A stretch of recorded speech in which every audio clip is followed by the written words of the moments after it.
Okay, let's go.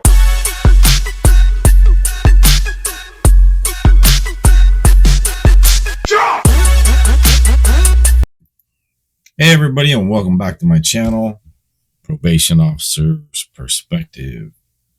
If you're new to the channel, make sure you hit that subscribe button, hit the notification bell to all, so you'll be notified of all the new content that I'm pushing out. And I thank you for all your support. So today, I did a video because I was asked by a few different people, what is a probation officer? How do I become one, or how do I get a job as a probation officer? And also, what's it like being a probation officer, or what's your life like being a probation officer? And I did a video which was like an hour long. So I'm going to break that down into three parts, that three questions I was asked. And we'll start with what is a probation officer, and then we'll go from there. So what is a probation officer? A probation officer is somebody who is hired to supervise former inmates or people that have been sentenced to probation for their crimes. And there's three different probation departments. You have juvenile probation, so you would be supervising juveniles. And then you have misdemeanor probation, which you'd be, supervising people with misdemeanors. And then you have felony probation, adult felony probation, and then you'd be supervising adult felons. And that's what I did. So what is your job as a probation officer? What do you do? I mean, what is it? So the courts will sentence somebody, whether they sentence them to prison or, the county jail, or straight to just probation. And that happens a lot. There's there's 5 felonies in the state of Ohio. And this is just Ohio. So every state is different on their probation officers. So you have a felony 1, which is your worst, like murder, capital murder. Felony 2, felony 3, felony 4, and a felony 5, which is your lowest, felony 5. So depending on the person's criminal record and their crime is going to dictate what the judge sentences them to. Especially with the epidemic with addiction, a lot of judges will give people probation, put them on drug court, which is, all about their getting them help and sobriety. And then every week they go in, they still report to their probation officer, and then they go to drug court once a week or twice a week to see what I didn't have drug court, didn't start until after I left. I just know about it. So supervising, I cannot tell you about what a probation officer is in the juvenile system or the misdemeanor system, because it's similar, although you're dealing with minors with the juvenile. Misdemeanors, less non-violent offense. Well, there's some violent offenses but they're misdemeanor violent offenses, not felonies. And then you have your felons that you supervise. Now, what they do is they will, again, sentence them to straight probation. Let's just say that, because they get a pre-sentence investigation done, which is a PSI, of their whole background. And if they've ever been in any trouble before, they've been to prison before, and that dictates a lot on how the judge is going to sentence them. And the prosecutor and the defense attorney playing let's make a deal. So anyway, say somebody has never been in trouble before in their life, and maybe they committed fraud or um, theft. Maybe they stole some money out of the cash register from their job, or stole, merchandise, and over a certain amount of dollars makes it a felony. But it's the first time they've ever been in trouble. Well, then they're probably going to just go straight to probation. Yes, they're going to get arrested. They're going to get booked. They're going to get fingerprinted. Um, they're going to go to the county jail, and then they'll get a bond. They'll have an arraignment, and then they'll get their bond set, and then they'll get put on probation. Um, Now, people with a criminal history or a violent offense or a sex offender, uh, they're going to go to prison first. And what the deal is with their case is the judge is going to say, okay, I'm giving you 5 years. Okay, we're just going to give a rough number. I'm going to give you 5 years probation or 5 years prison. But you're only going to have to do 2 years. And if you do 2 years and not get in trouble, then you can come out. I'm going to release you from prison and put you on probation for 3 or 5 years. Probation here is either you're going to get 3 or 5 years, 5 being the max. They can't hold you no longer than 5 years. So they're going to give them 3 or 5 years probation.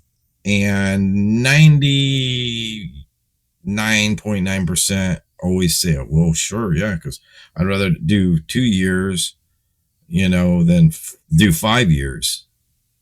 But they still have the 5 years sentence, but they're only going to do 2 years in prison, which any time in prison sucks. But they're only going to do 5 or 2 instead of 5, and after their 2 years, they're going to go in front of the judge. The judge is going to release them, and they're going to get put on probation.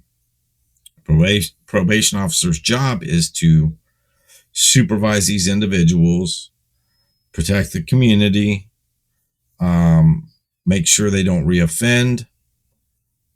If they have mental health issues, you're going to refer them. And sometimes the judge already orders that when they get sent to probation, and you're going to have the disposition and the sentencing stipulations plus the probation stipulations. They have to sign all the rules of probation, the curfew,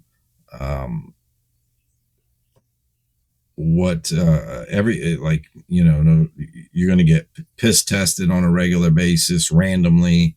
You're going to get it used to be get your house. We can come out anytime, check your house.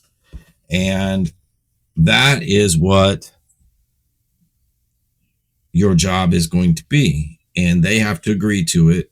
And then you have to make sure that the place they're going to reside at, they're living at, there's no other felons there. You got to go we used to always do a house search first. And we had to go through, make sure there was no weapons, no drugs, no alcohol.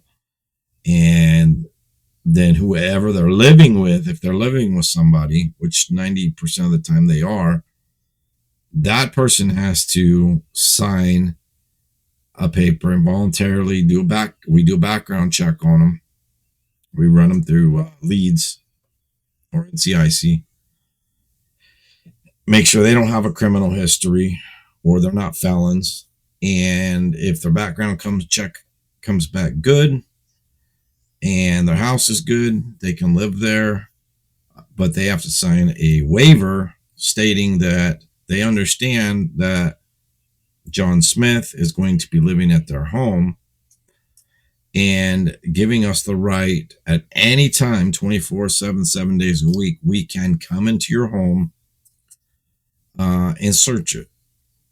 And that is a big responsibility that I found a lot of people don't understand when they give up their rights, because basically they're giving up their rights. Say they carry, they're into the Second Amendment and they have guns. or they're hunters, because there's a lot of people that hunt where I live.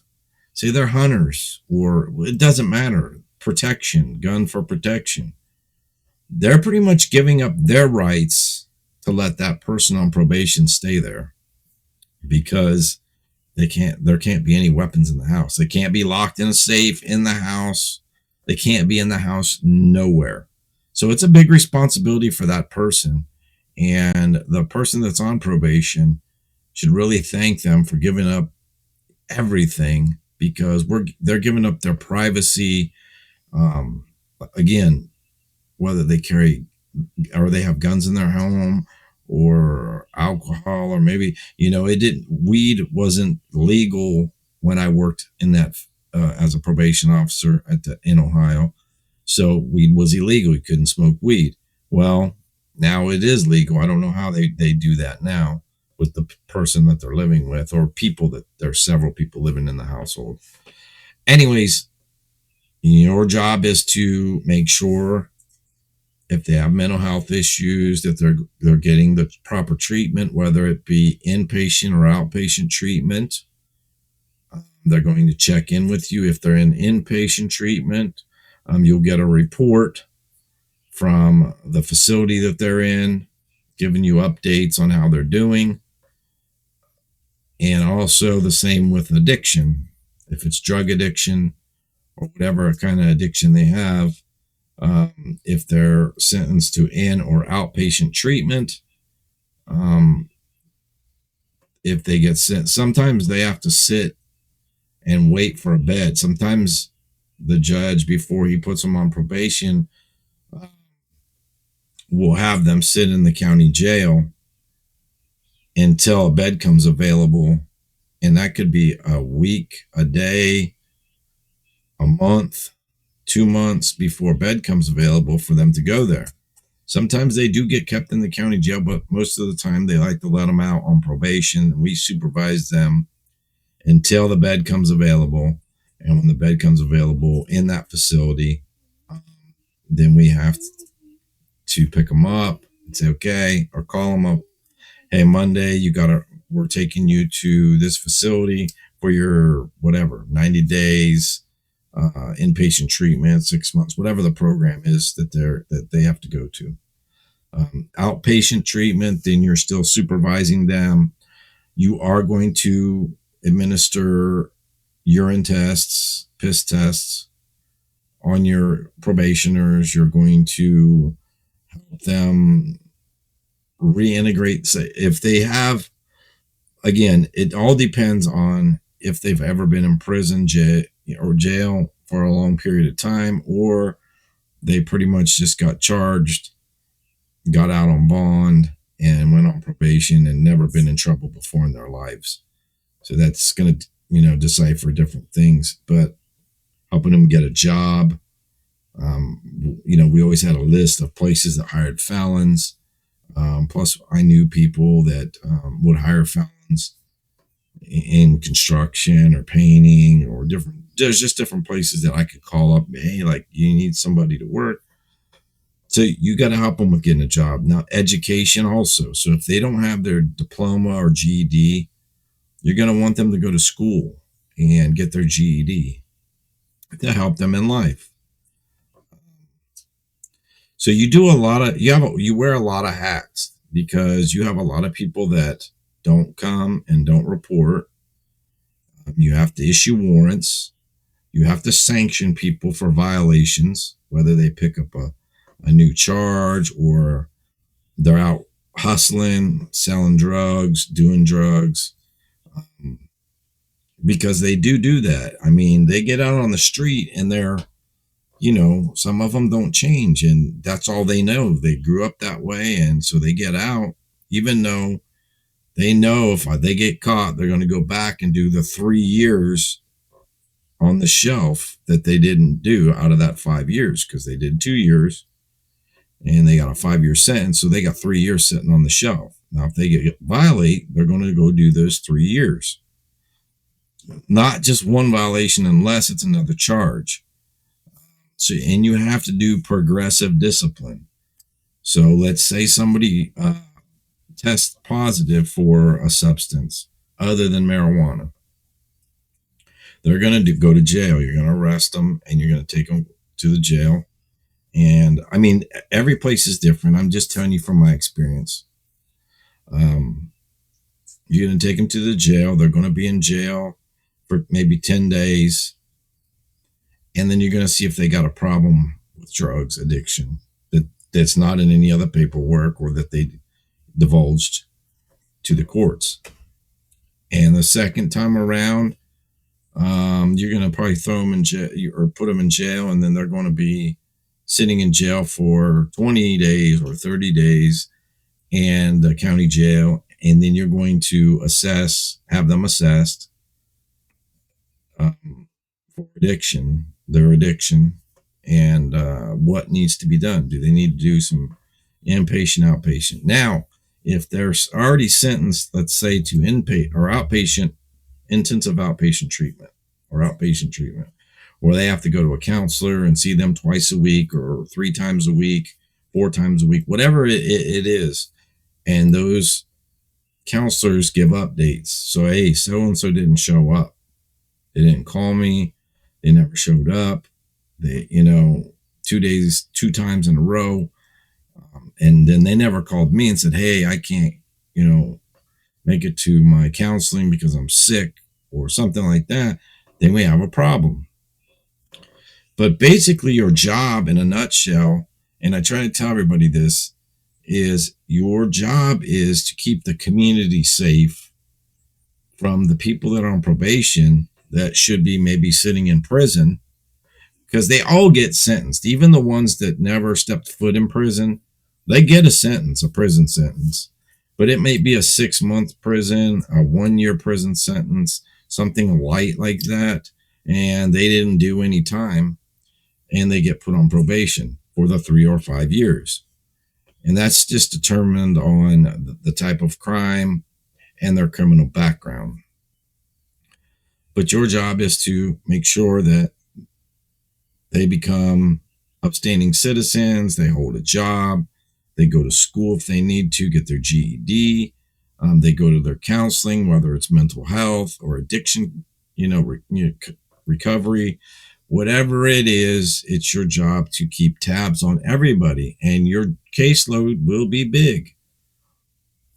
Now, does the community know what all's involved in probation? A lot of people don't have a clue.